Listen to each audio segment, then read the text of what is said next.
Olá pessoal que acompanha o Mexa-se. Hoje vamos falar de um tema muito interessante, que é treinamento de musculação. Vamos falar um pouco sobre a organização do treinamento. Dentro da especialização do treinamento, nós falamos do termo de periodização do treinamento, que envolve organizar cronicamente o treinamento de forma que eu atinja objetivos específicos em cada momento desse grande período de treinamento. Quando a gente fala de atletas, nós pensamos então uma periodização para atingir um objetivo máximo de performance, no qual muitas vezes ele tem que desenvolver capacidades físicas que são mais generalizadas e outros momentos capacidades físicas que são mais específicas. Vamos pensar no beach tênis ou no tênis mesmo, no qual é um esporte que precisa de resistência para tolerar grandes períodos de jogos. No entanto, as capacidades físicas específicas que determinam o sucesso do esporte envolvem atividades de potência e tempo de reação. Então, dessa forma, dentro do que a gente chama de periodização, vamos organizar períodos que vamos enfatizar mais o trabalho de resistência, de acordo com o que a gente conhece da fisiologia do exercício, e em momentos específicos trabalhar mais capacidades, força e potência. Então, a organização do treinamento ela envolve tentar desenvolver as capacidades físicas ou até as habilidades motoras que esse indivíduo precisa para ter sucesso no seu esporte ou nos seus objetivos. No caso do indivíduo da academia, que muitas vezes busca a mudança de composição corporal ou hipertrofia ou emagrecimento, a organização do treinamento deve levar em conta as suas deficiências, ou seja, as suas dificuldades em termos de execução de treinamento. No caso da hipertrofia, nós temos hoje, estabelecido de acordo com a ciência do treinamento, que o volume e a intensidade são variáveis que são determinantes no processo de hipertrofia.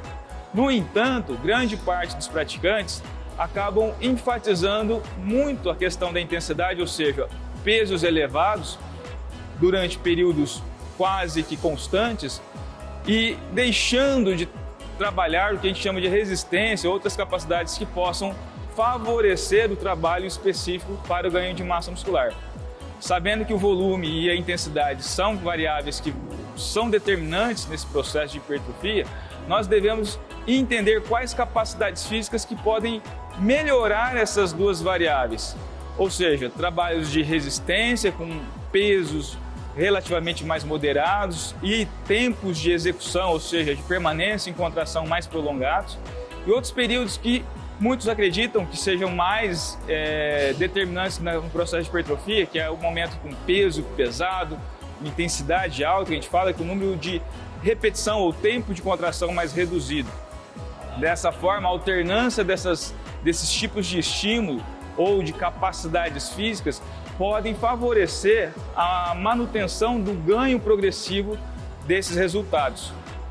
Então, com a intenção de favorecer a hipertrofia, de repente, numa organização a longo prazo, que pode ser de 4, 6 meses a 1 ano, alternar períodos que possam desenvolver capacidades físicas diferentes que vão subsidiar o treinamento específico para ganho de massa muscular. Então, um grande erro que muitas vezes é cometido é enfatizar só um tipo de treinamento, desfavorecendo ou perdendo performance nas capacidades que podem ser base para esse ganho. Então, para entendimento, já que o nosso público, grande parte, não é um público especialista, público leigo, entender que trabalhos de baixo peso, mas com muito trabalho de contração, tempo de contração mais prolongado, pode favorecer o que a gente chama de resistência, tolerância à manutenção de volumes maiores de treinamento. Já os trabalhos com intensidade alta, peso pesado, favorecem um ganho de massa muscular, assim como de volume também, mas favorecendo o ganho de força, já que para que eu tenha um estímulo adequado de hipertrofia, eu preciso manter uma contração por um tempo mais prolongado, mas com um peso ou intensidade alta. Então, isso que a gente acabou de exemplificar é o que a gente chama de periodização do treinamento.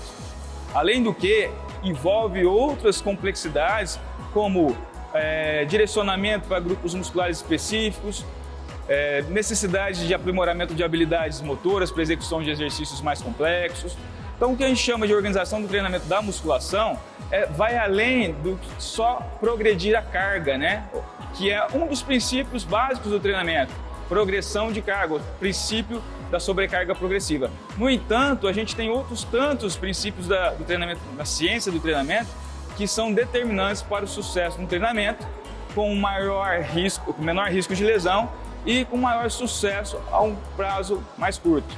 Então, se você tem, às vezes, essa questão da estagnação, eu não consigo mais evoluir, tanto nos pesos, mas também na questão da mudança da composição corporal, o seu erro pode estar aí. E aí é importante a presença, né, a orientação de profissionais que tenham maior capacitação para organizar o seu treinamento. Hoje nós, além dessa conversa um pouco complexa, nós vamos para a prática mostrar alguns tipos de métodos de treinamento que podem direcionar mais para um ganho de resistência, né, ou de força, potência muscular, que é uma variável muitas vezes negligenciada dentro da academia, da musculação, que é importantíssimo não só para a performance física, mas também para a qualidade do desenvolvimento dos músculos. Então a gente vai aprimorar, né, apresentar métodos que vão aprimorar essas capacidades e assim você tem um pouco mais de entendimento do que de repente você pode estar fazendo ou de errado ou de assertivo e continuar evoluindo nos seus treinos. Vamos lá para a prática então? Mexa-se! Pessoal, então depois daquela explicação meio longa sobre o que é uma organização do treinamento, nós estamos aqui com um profissional de educação física, o Bruno, personal trainer, e nossa amiga aqui que está nos dando auxílio, a Thaís, né? Que vai ilustrar um dos métodos que a gente pode utilizar, por exemplo, no momento que a gente quer buscar o aumento de força muscular. Né? Além da força, é óbvio que todo tipo de estímulo que envolve um número grande de repetições e cargas elevadas, a gente vai ter o favorecimento do desenvolvimento de resistência e de força e hipertrofia. No entanto, a ideia é enfatizar mais uma dessas qualidades em um determinado período. Bruno, que método que a gente poderia usar então e qual o objetivo? Hoje nós vamos demonstrar o método de drop set. É um método que consiste em realizar um movimento em certas repetições, em torno de... depende de onde a gente vai encaixar os movimentos. Mas em torno de 8 repetições até a falha concêntrica, nós vamos reduzir o peso entre 20% da carga e realizar outros movimentos, outras repetições até a falha concêntrica novamente e reduzir mais 20% até a falha concêntrica novamente. Esse hoje é um dos métodos mais realizados dentro de um treinamento muscular. Legal, então pensando no treino de força, a gente pode realizar em torno de 5 a 8 repetições, né? E essa redução da carga de treino, ela não é qualquer redução, a gente falou em torno de 15, 20%, para que a gente tenha um estímulo forte e mesmo assim, né, tenha estímulo de hipertrofia com um volume grande. Então, nossa parceira de hoje, Thaís, vai fazer os movimentos, né, com uma carga que ela costuma treinar. Vamos lá. Esse peso, já que o nosso objetivo é força, deveria estar em torno de 85 a 100% da força máxima. RM. E aí, é claro, o número de repetições seria compatível com a intensidade programada. Ela vai realizar em torno de 8 repetições, como o Bruno falou, e vai dar um intervalo para que a gente faça a redução da carga. Vamos lá, Bruno? Vamos lá. Isso, perfeito.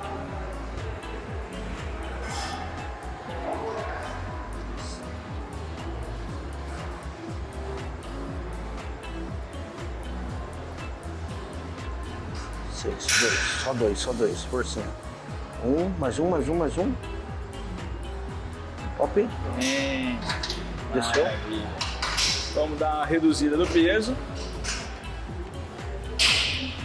Bom, lembrando que o drop set, apesar de ser um método que estimula a fadiga, né, leva à próxima falha, ainda assim, por trabalhar com cargas elevadas, como a gente falou, é um estímulo interessante para a força muscular.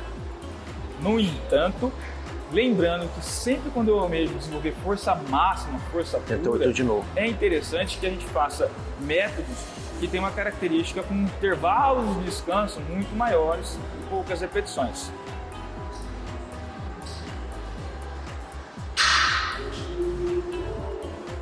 Força, força, força. Mais um, último, isso. Força, força, força. E reduz. E essa redução da carga, ela propicia uma qualidade do movimento, né? Já que ela já tem fadiga logo na primeira série. Tudo bem aí? Vamos para mais uma série então.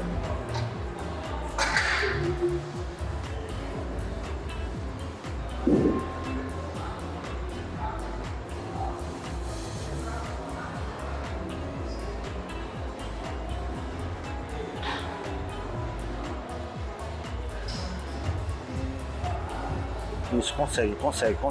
Forcinha, 8, dá 8.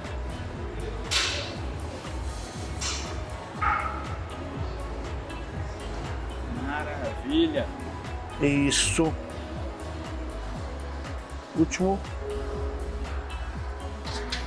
Lembrando que mesmo com intensidades tão altas como 85%, 90% de RM, os exercícios de membros inferiores e com característica como esse, né, movimentos multiarticulares, favorecem a realização de mais repetições, né? Com 85%, por exemplo, eu conseguiria fazer em torno de 6 repetições se fosse um exercício de membros superiores.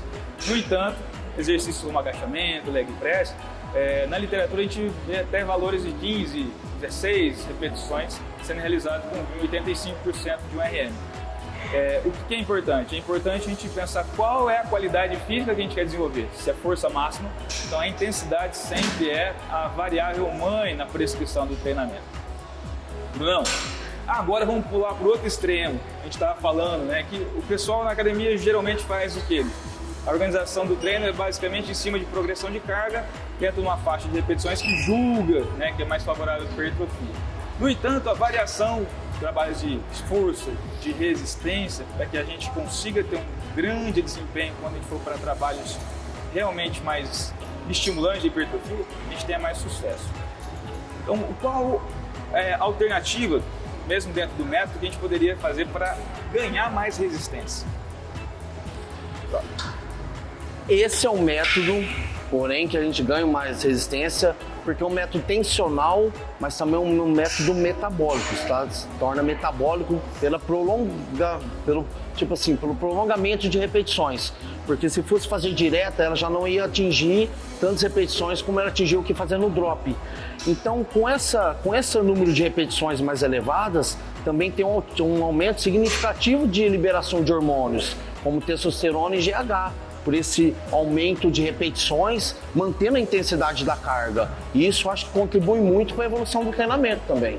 E a gente pode adaptar esse método fazendo mais repetições. Então a gente calculamos que ela realizou em torno de 85% da força dela. O que a gente pode utilizar? O mesmo drop set, no entanto, com cargas com intensidade próxima a 60% da capacidade dela, mantendo um trabalho de mais resistência. Então, vamos mostrar começando com mais baixo, a intensidade mais baixa. Isso. Aqui nós começamos com um trabalho, geralmente em torno de 80% do RM, da repetição máxima que ela consegue. Podemos começar também, aqui foi uma demonstração, com 60%, 50%, que nós vamos atingir repetições mais prolongadas, mais número de repetições. Agora a gente vai usar o mesmo método, adaptando para a resistência. A Isabelle vai nos auxiliar nesse treino. É um pouquinho mais árduo, né, do que o trabalho com poucas repetições. Então, por isso que muitas vezes muita gente não faz esse tipo de trabalho, né? Vamos lá então? 3, 2, 1, vai! Ela vai realizar em torno de 15 repetições. A gente vai dar aquele descanso em torno de 10 a 20 segundos. Só que ao contrário do outro, a gente vai levar realmente até a falha a cada série. Por quê? Porque resistência é resistir à fadiga. Então a gente tem que estar no estado metabólico realmente que está levando a questão de fadiga muscular. Consegue até a 14? Consegue? Ao chegar a 14, breca lá em cima que eu travo. Sendo realizado. Vamos continuar realizando a redução de 20% da carga para manter a qualidade do movimento e o tempo de tensão, né? Aí. Tranquilo, nem lágrimas rolaram, então está fácil.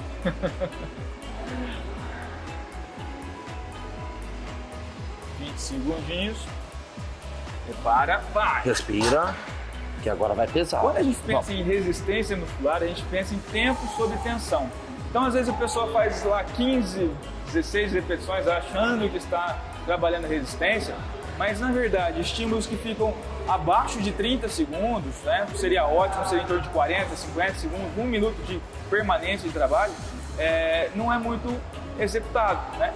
Então, esse tipo de método tenta auxiliar nesse sentido, que você às vezes faz 15 repetições, durou 30 segundos, é um trabalho que não é um estímulo tão adequado para a melhora da resistência. Quando a gente fala de resistência mesmo, né? Resistência deixa pesar que quase que eu vou ter que te ajudar. Então o drop set pode auxiliar a ter um volume de trabalho mais elevado. O que eu tô falando aqui, ela tá sofrendo.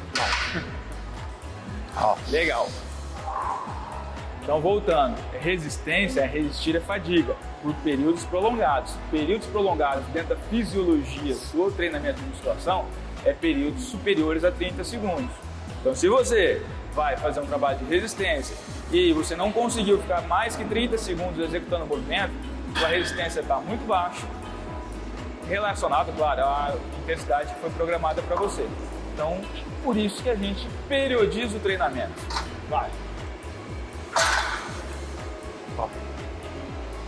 Agora, até sair lágrima, hein?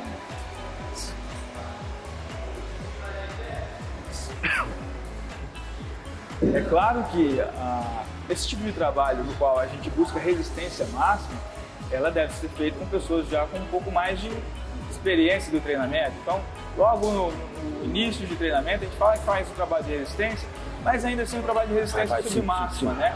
Levando a situação de desconforto e não chega nem perto da falha. Quando a gente pensa em resistência máxima, como é o que a gente está buscando aqui, a gente usa métodos mais avançados.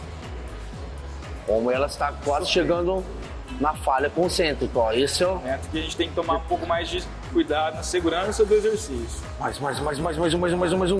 Último que dá. Força. Quase não subindo. Subiu fácil. Mais um. Quase não subindo. Subiu fácil de novo. Maravilha! Aí vai. Isso! Obrigado. Maravilha, parabéns. É isso aí, pessoal. Esse é o trabalho de resistência de verdade. Virou a carinha dela, mas ela sofreu bastante. O processo de treinamento de resistência leva um pouco mais de tempo. A gente ganha força muito rápido, com poucas sessões, poucas semanas de treinamento. Porém, resistência muscular, a gente precisa de semanas e talvez meses para uma melhora significativa.